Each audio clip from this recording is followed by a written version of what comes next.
It's time for Mio on MMA, where I talk about the upcoming UFC card. And actually, there's probably going to be some Bellator, some Cage Warriors, and some PFL talk because this card, well, couple things. So one, my laptop got stolen, and normally that wouldn't be a really big deal. Whatever, you buy a new one, and you move on with your life. But I happen to also be away from home right now.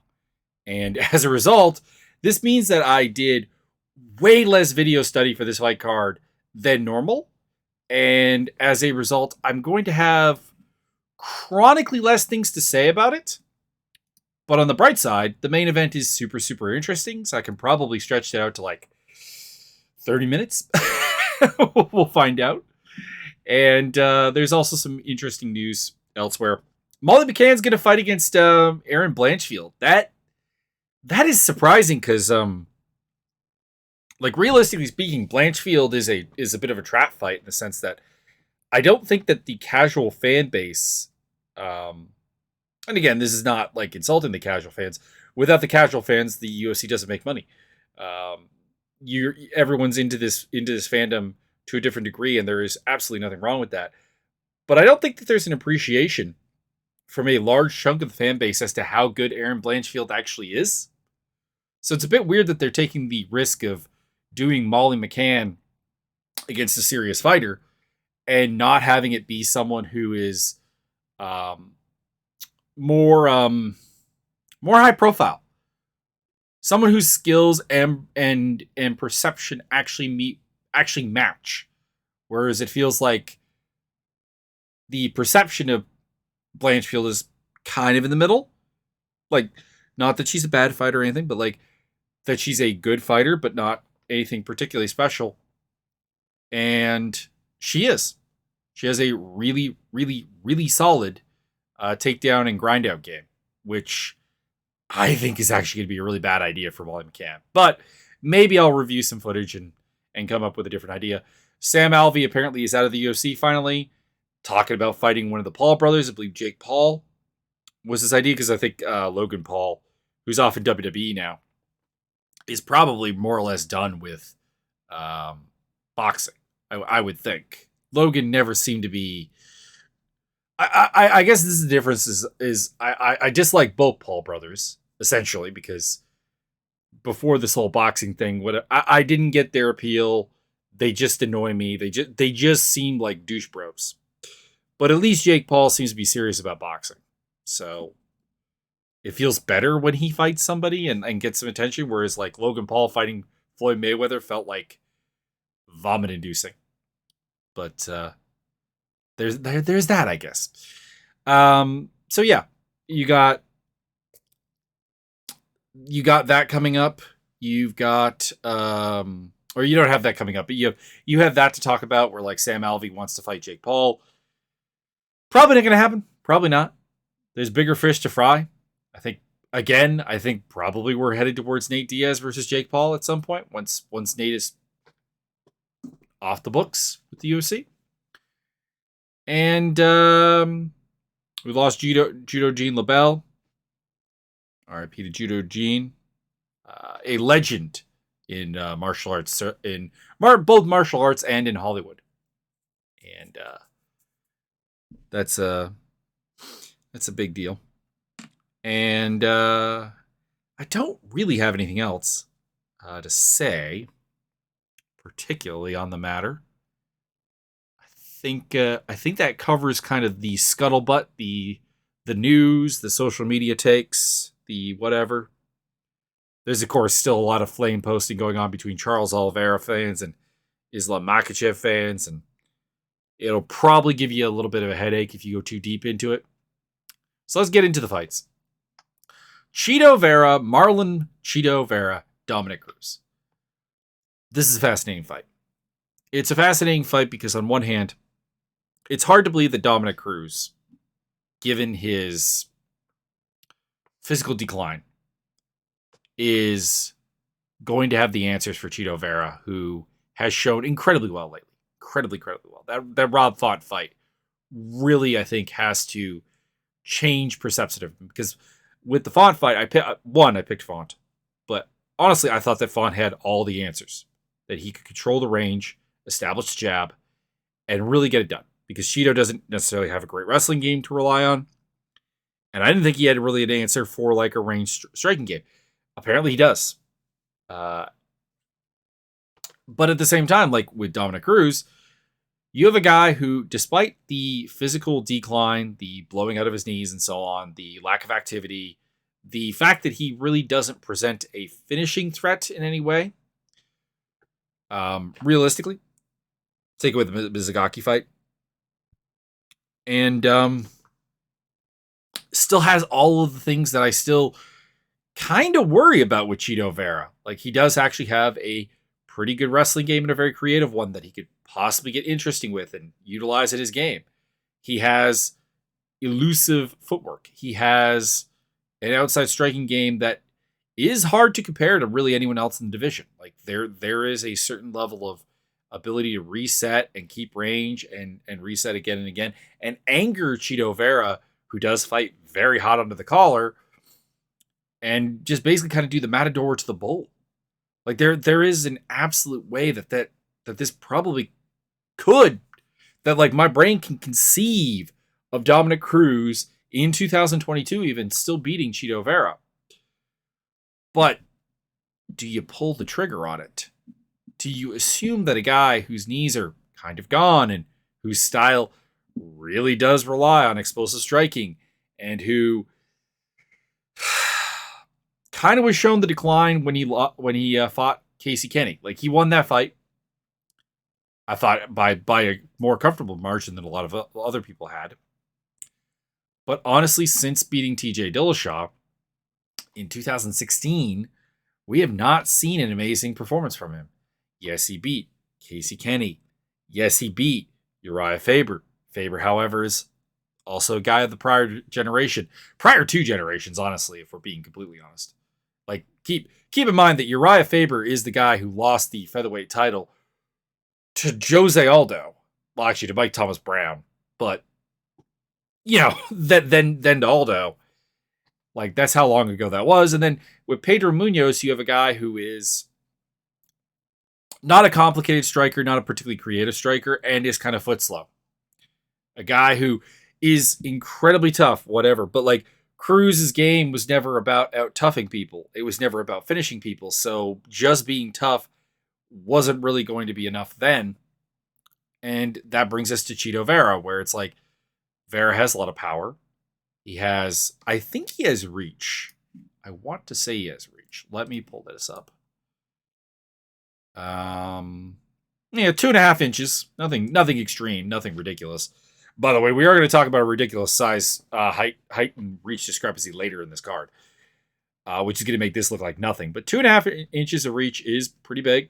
So Cruz is going to have to come inside to get anything done. He's not necessarily going to be able to pick him at the outside, because it's really, really hard to just hang around on the outside and pick at somebody if they have a competent striking game and they have reach on you, which Vera is both of those things.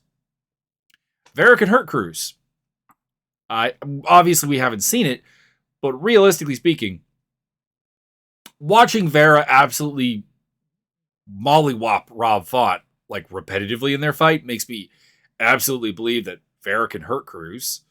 Cruz probably can't hurt Vera. No one really seemingly can hurt Vera. Dude has fought some really heavy-handed guys and handled it. Like, he's a guy who's gone the distance with John Lineker and Douglas Silva de Andrade back in the day, two super hard hitters. A guy who has handled the hard shots of Yadong Song pretty well, although did lose that fight as well. Jose Aldo fight. And of course, Rob Font is not a pillow-fisted guy. And Vera was able to essentially walk through a lot of what those guys had to offer. And if Cruz can't do anything to scare him off, can he keep this as a fight that he wants? Can he avoid a pocket exchange with Chito Vera, which is a place you don't want to be? Because Vera hits, like I said, really, really hard, is pretty damn creative, will mix things up, We'll go to the body. We'll go to the legs. We'll go to the head. That's the other thing is, how well does Dominic Cruz actually take leg kicks at this point? Because with the number of knee issues he's had, that's a serious concern, like a serious comment, because it hasn't really been tested.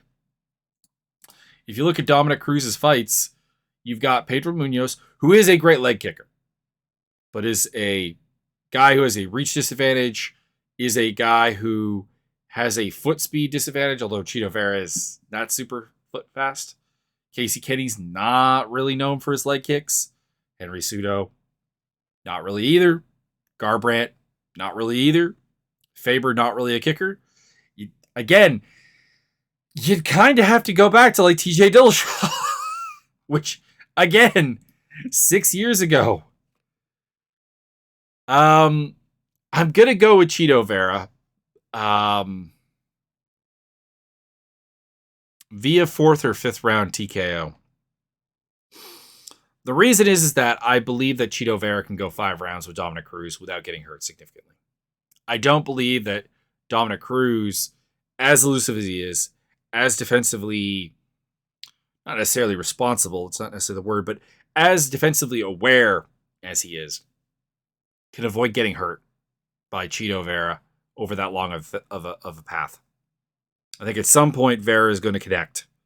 It's going to start turning the tide. And it's going to start letting Vera get confidence. Letting Vera ease off of the mental emotion, the anger to get it done. But my lord, if Dominic Cruz goes out here and just puts on a masterclass, I won't hate it. I won't hate it. The man is a legitimate GOAT candidate at 135. A legitimate GOAT candidate on just like fight IQ, game planning, and making things happen. And I don't want to say I'll be cheering for him because like I've always got a soft spot for Chito Vera. Like the whole story with his daughter, with his family in general. Like you can't help but root for the guy. But there is kind of this this kind of thought that with how Maddie fights and how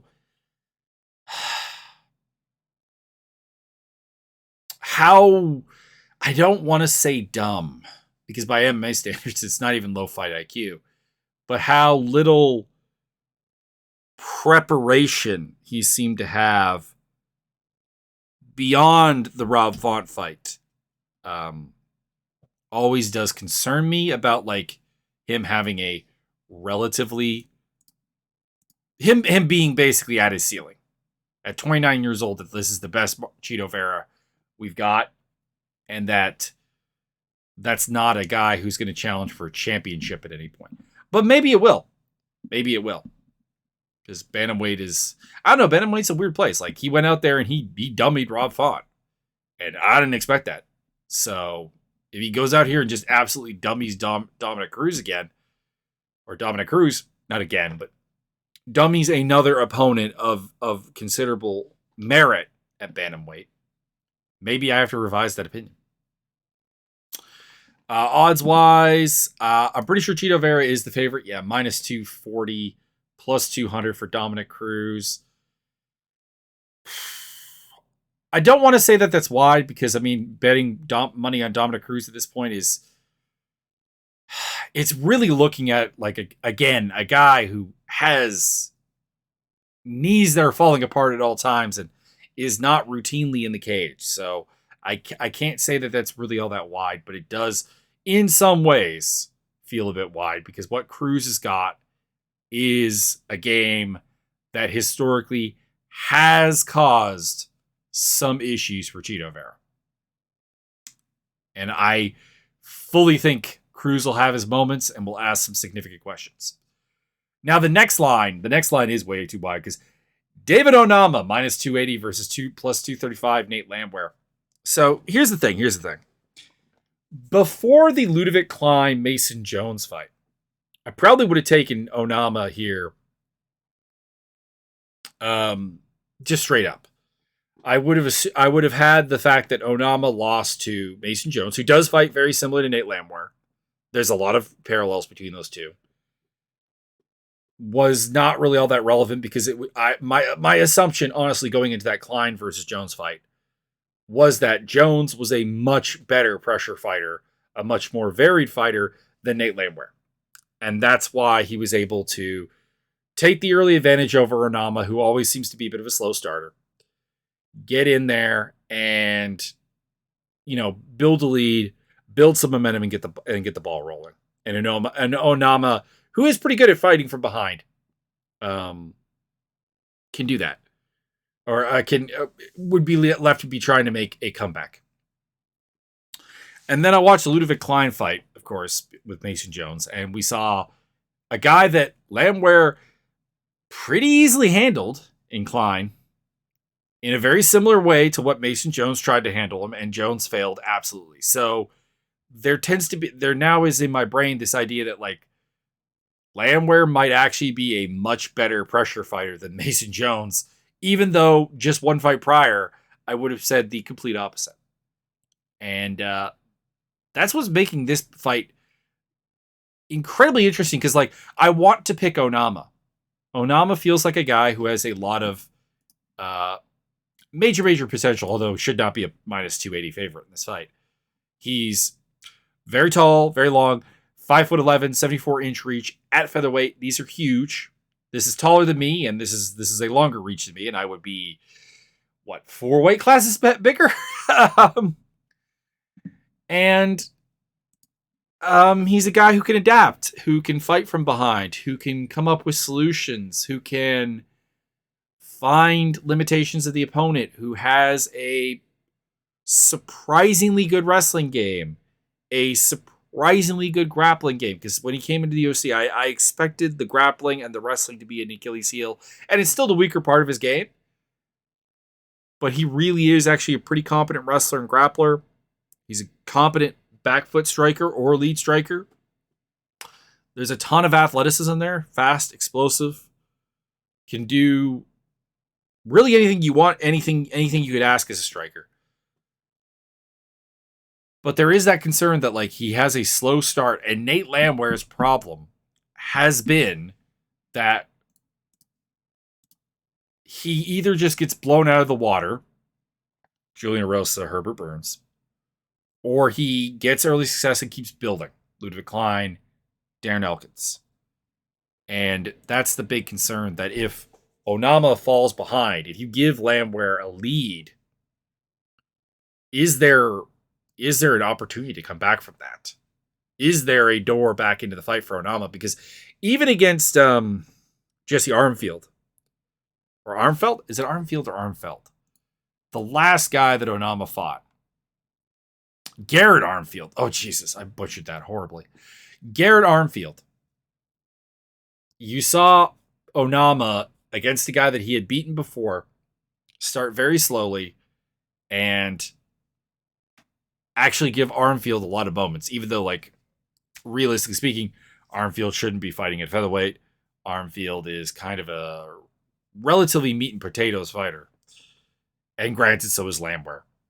But I don't know. It gives me a big pause when realizing that Onama started so badly against Mason Jones, found his way back in, and that Landwehr is probably way better at maintaining that momentum. I still have Onama by decision. I still have like really high hopes for him. I still think that there's all the physical abilities there, and I think the fight IQ is nice. But I would like to see him come out hot. I would like to see him come out and into the fight and be in the flow right away. And I'm worried that that's not really the case. Third fight down, Yasmin. I've not heard this name said. Jardigui and Yasmin Lucindo, Battle of the Yasmins, fighting each other. I don't know enough about either of these girls, and I wasn't able to do a lot of digging. I did watch Lucindo's fight against the Italian lady, whose name I'm blanking on right now, and she looked good in that one. Looks like she has a good takedown game, is reasonably comfortable on the feet. Her takedown game though can be a bit sloppy. Like there's definitely some options to just straight up take advantage of it and have her give up her back, because she will kind of do like a sacrifice throw when the takedown doesn't immediately work, which is a concern. And then with Yasmin of Mexico, Yasmin J, you have someone who just hasn't really fought anybody. Like has some flashy finishes and everything, but like biggest win is what? Stephanie Frausto? That's kind of it's kind of like it's kind of hard to bank on that being like translatable. I am still going to take Yasmin with a J. Yasmin J. She's not lost. She has, I think, the higher physical upside. Lucindo, I think, is someone who is going to run into trouble with more physical fighters, because I think that she's developed a wrestling style that in a lot of ways is the product of being on a scene that doesn't have a lot of good wrestlers or a lot of particularly good athletes. And that's going to get her into trouble, and hopefully she'll learn from that, because I do think that there are some like solid building blocks, but I don't know. This fight could be really good, but like it could also be really, really terrible if like one of these girls just doesn't live up to any kind of hype.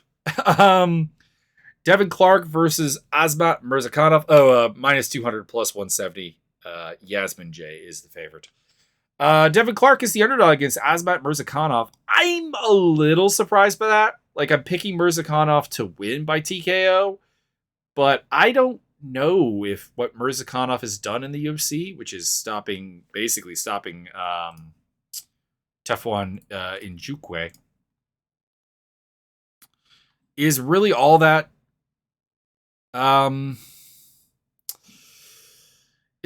indicative of like long-term success. He's a relatively small 205er, like super thick.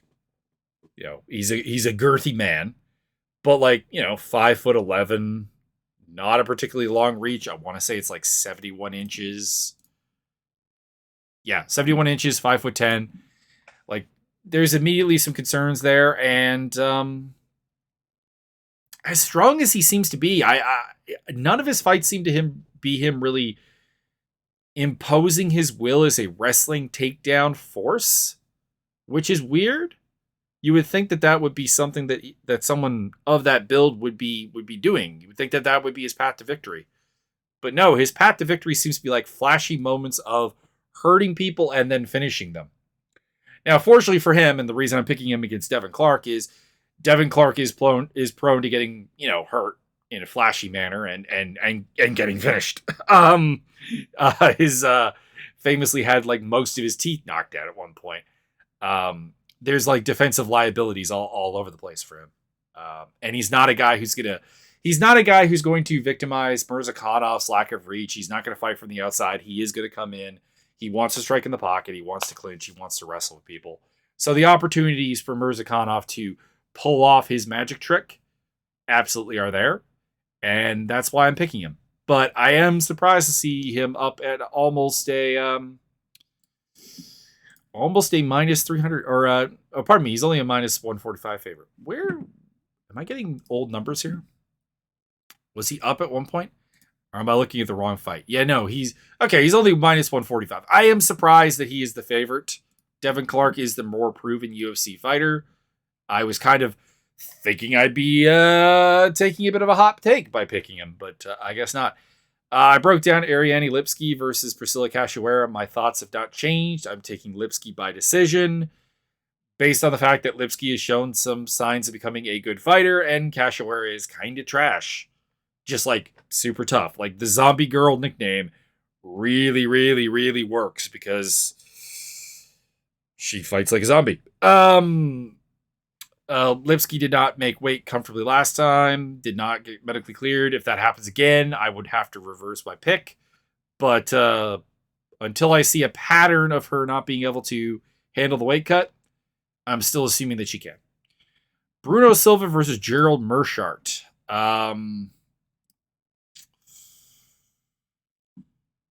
I don't have odds for this fight, apparently. Oh, no, they're there. Minus 300 to plus 240. Mershart is the underdog. Makes sense here. Bruno Silva is a good grappler.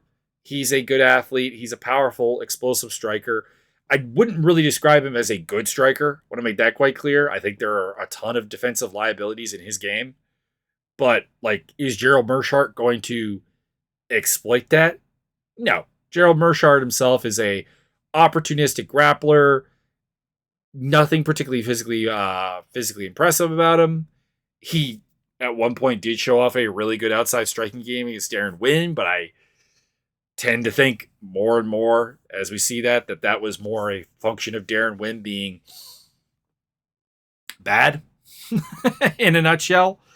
And yeah, I am taking Bruno Silva to get the TKO here. I think he hits too hard on the feet. I think Mershart is a guy who has been hurt by most of the people he's fought over the course of his UFC run.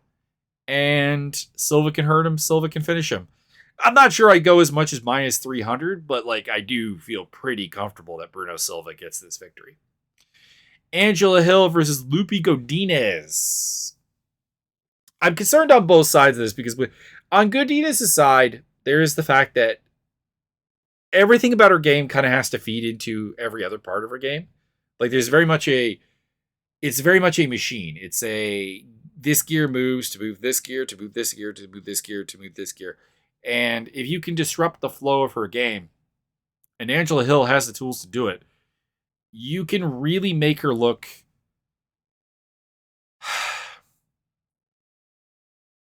kind of flat.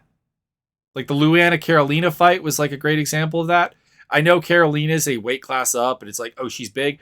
But like a lot of it was just like Godinez not really having an answer for when one part of her game got stopped. And that's really concerning on the long run.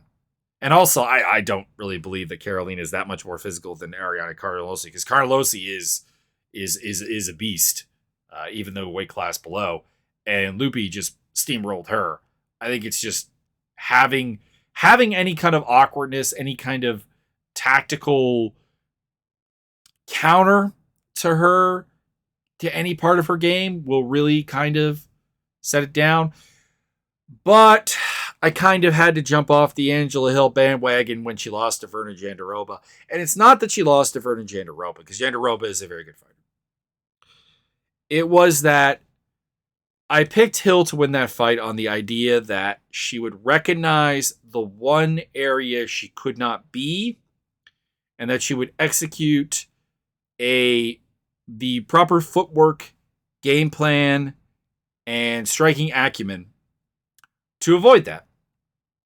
And instead, it looked like in many cases that she was just going to embrace the clinch with Jandiroba, and it never went well. It never went well. And that was the one place you couldn't be. And the one place you really shouldn't be with Godinez is the clinch. And it looks like the betting odds are favoring this, because Godinez is a minus 235, minus 325, minus 325 favorite versus plus 260 for Hill. Wow. Lupi Godinez is a bigger favorite against Angela Hill than Ariane Lipski is against Priscilla Cachoeira, who is about the worst fighter in the UFC. And Bruno Silva is against Gerald Mershart. Wow. That's stunning. That actually stuns me a little bit. But, yeah, I guess it comes down to, like, Hill's had the same questions asked about her for a long time and hasn't really ever figured out how to answer them. Heavyweight fight. Lucas, I believe it is pronounced Breski versus Martin Budai. I'm taking Martin Budai.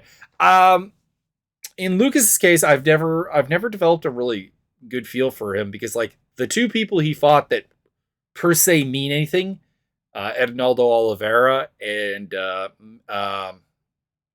Michael Keita, he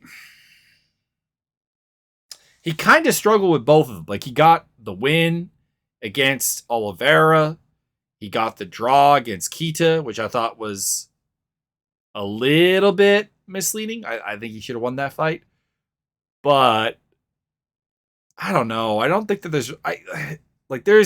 there's some finishing ability for him. There's some reckless striking to him, but like Budai, while being a lot less interesting in terms of excitement factor, super tough dude, big guy, kind of just walks people down, puts them in the clinch, and I don't really know how to respond to it. And I kind of have to see Bresky do that before I'm going to pick him to do it. I already broke down Nina Nunez versus Cynthia Calvillo. Calvillo is the favorite still, minus 165. Still taking her against Nunez, even though I have mental anguish when looking at the technical development of Cynthia Calvillo. It is annoying. And then at 155, we got Gabriel Benitez, minus 350 favorite versus Charlie Ontiveros, plus 280. That's too wide of a line. And it's too wide of a line for one simple reason. Benitez made his bones as a featherweight. Ontiveros is huge compared to him. I believe, and let me pull it up here because I want to get this right. Ontiveros is 6 inches taller than Benitez with a 5-inch reach advantage. Ontiveros is not good. He is bad. Straight up bad. But that's a lot of size. That's a lot of size to be giving up, and especially when Benitez just kind of looked like he's on the fading path. You know, losing to David Onama, no shame.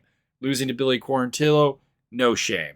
Losing to Omar Morales, little bit of shame. Little bit of shame. And the win over Justin James doesn't really convince me because, like, when the last time Benitez had a win that got me excited,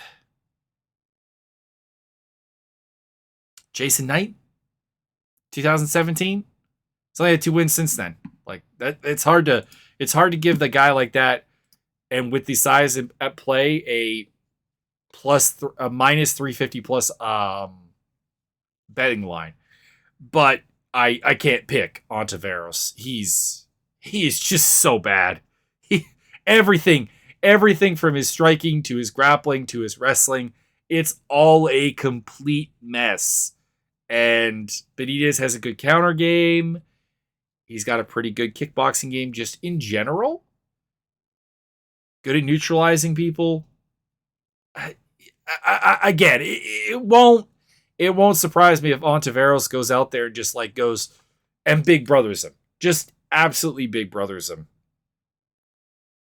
But I don't want to pick it. I don't want to pick it. Benitez by... I'm going to go with a decision because Ontiveros is at least kind of durable. Kind of? No, he got knocked out by Steve Garcia. We're going to chase that up to a TKO. Yeah. Just the size, though, is problematic as all heck. Ode Osborne versus Tyson Nam. Ode Osborne coming in at a minus 245 favorite, plus 200 for Tyson Nam. I'm perpetually going to be. I am perpetually going to probably downplay Nam's chances at like any fight because he has a low output power counter game that just really shouldn't really work at flyweight. But like it always can. Like he can surprise people with like really, really hard shots. And this fight is no exception. I'm not entirely certain that Osborne has a defensively solid striking game. He's very potent offense, but I do think that there are openings to find some stuff. But I have to pick him here because he's got a reach advantage. He's got a speed advantage, I think. You know, just a generally better athlete, foot speed, hand speed. He's got power in his own right, and he'll be active enough, I think, just to probably outwork Nam and do what lesser skilled, lesser physically imposing fighters have done to Nam already. We've seen him lose to Matt Schnell. We've seen him lose to Kai Kara France, Sergio Pettis. Zhalgas Zhumagulov. These are all guys who might honestly be like better fighters over. Like Kai Kara-France is a better fighter. Sergio Pettis is a better fighter. Matt Schnell is a better fighter, but Matt Schnell, utilizing the game he did to beat Tyson Nam, is less suited to it than Ode Osborne is. This could be a coming out party for Ode, and I do look forward to it. And the betting lines say the same. Jason Witt and Josh Quinlan, I did 2 episodes ago. It was supposed to be on the last card. If you want to really know my thoughts on that fight, go back and check that out. I'm picking Witt just because I'm not a believer in Quinlan. I'm not a believer in Quinlan for a couple of reasons. One, I think that there's some shallowness to his game. 2, there's the whole PED issue. That was why the fight got canceled last week. He was in USADA and the UFC's terms pulsing basically the John Jones rule. It is kind of nice to see someone else get the benefit of that other than John Jones. So at least there is that. But I also have to wonder like how much of his career has just been kind of responsibility of some interesting supplemental stuff going on. And going with Jason Witt. That's going to be at a catch weight of 180, which is interesting because both guys are not huge welterweights. Interesting that they would move it up 10 pounds. Yusuf Zalal versus Damon Blackshear. I'm going with Yusuf Zalal, but like I am very nervous about it because Zalal hasn't looked good in a while. Like he's lost 3 in a row, I do believe, and I'm surprised he's the betting favorite here actually. Given that he has lost to Sean Woodson, Suhu Choi, and Ilya Topuria. Now, to be clear, it is not a shame to lose to any of those 3 guys, but it is kind of weird to lose a decision to Woodson or Choi, who are guys who kind of win by power striking. The loss to Topuria is totally fair. Totally fair. I think Ilya Topuria is an immense talent. But I don't know, like Blackshear does bring a lot of good physicality. He's willing to go to the body with his strikes, which I always love. He's not just a headhunter, has some defensive acumen, has all the explosive speed, strength, ideas that you want to see, competent grappler, but not always the best, not the best fight IQ guy. If you watch his fight with Matteo Vogel, Vogel's a guy from my neck of the woods, Canada, and relatively familiar with him. He's a tricky grappler who will kind of go for like a lot of interesting aggressive submissions and so on, but doesn't really have much of a range game. And Blackshear's solution to him was just like, so I'm just going to give you the fight that you want, and I'm going to beat you at it. And finally, in the 3rd round, I'm going to start doing something different. But at the same time, that's some low fight IQ. So that's kind of my big worry, is that like he'll give Zalal the exact fight that Zalal needs. He's going to be facing a guy who actually probably has a lot more parity in terms of physicality to him than he's used to, because Blackshear is used to being kind of a massive dude. And he's going to have a reach disadvantage and be the same height as Zalal. Zalal also fought a fair bit, I want to say, at featherweight. Because the Woodson fight was at featherweight. The Choi fight. The Topuria fight. In fact, I think this is his bantamweight debut. Has he ever fought at bantamweight before? If he did, it was before he got to the UFC, because I'm back to like 2018 and he's still a featherweight. So yeah, I think that Blackshear is a guy, assuming that Zalal makes the weight fine and the weight cut isn't a problem, he should have the required physicality. He's a guy who stays in good shape. He's a guy who does the right things even in losing efforts. And I trust that immensely more than a guy who has lost to Chris Moutinho.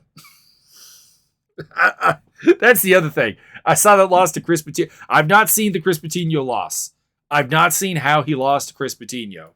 But Blackshear does have a decision loss to Chris Patino. And I can forgive losing to Pat Sabatini.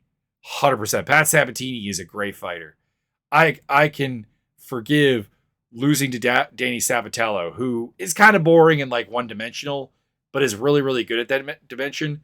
But the loss to Matinho, there needed to be something funky there for me not to think that that's a serious problem. Anyways, I'm going with Zalal by decision. So those are my predictions. Over on the PFL card, there's not a lot of super, super interesting stuff. Like if we went back in time and had a prospect like Magomed Ulamatov versus Rory McDonald, that would be really cool, but Rory McDonald kind of stopped being super intriguing. Dennis Goldsoff versus Mateus Scheffel.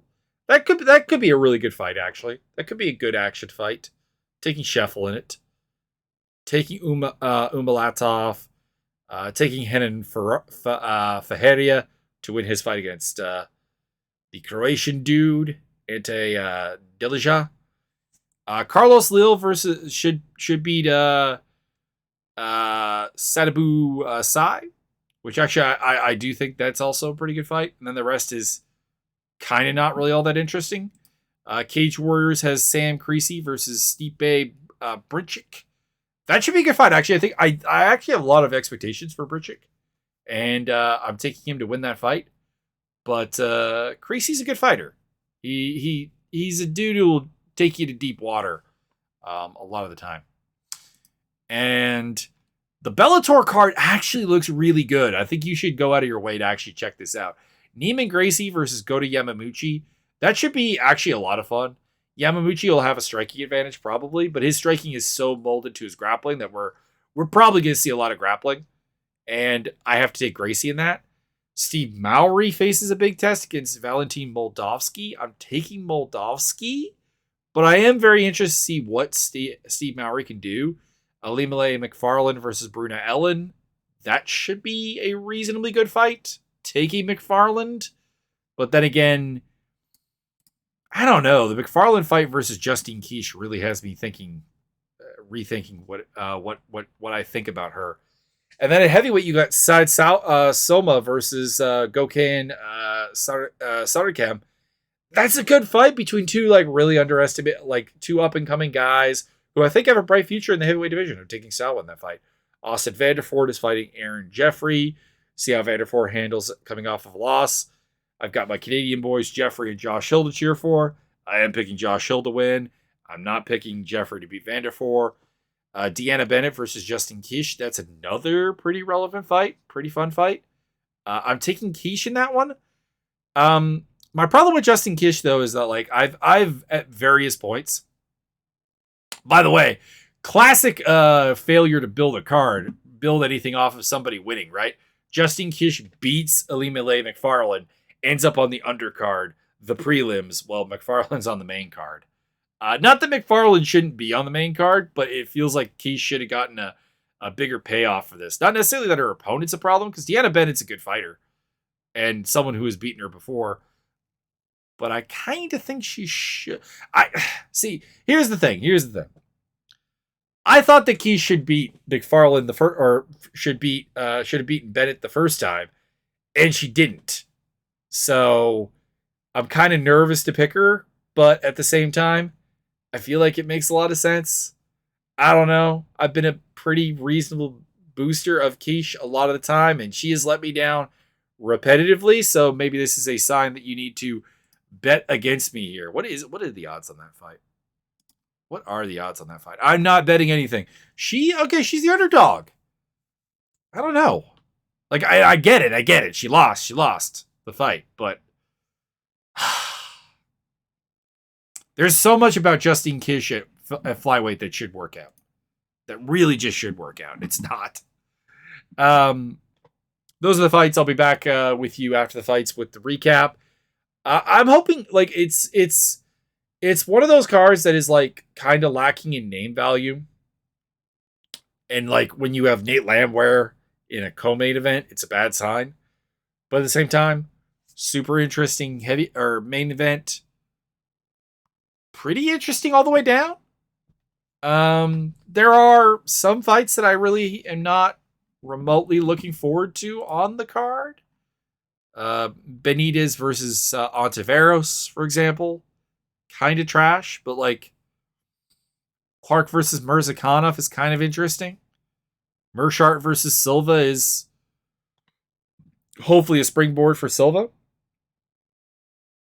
And I'm really looking forward to like Osborne versus Nam. And Zalal versus Blackshear. So, the bottom of the card actually kind of delivers what it's supposed to. And with that, check out my social media down below. There are links to the link tree has like everything: the Facebook, the Twitter, the Acast, the Anchor, the Spotify, the YouTube, the Discord, the Twitch. It's all there. Check it out. And yeah, that's about it, really. I'll be watching the Ticats game instead of watching Bellator live, but I'm going to try and catch Bellator afterwards. So I really think that it's a card that's worth going on your way to check out.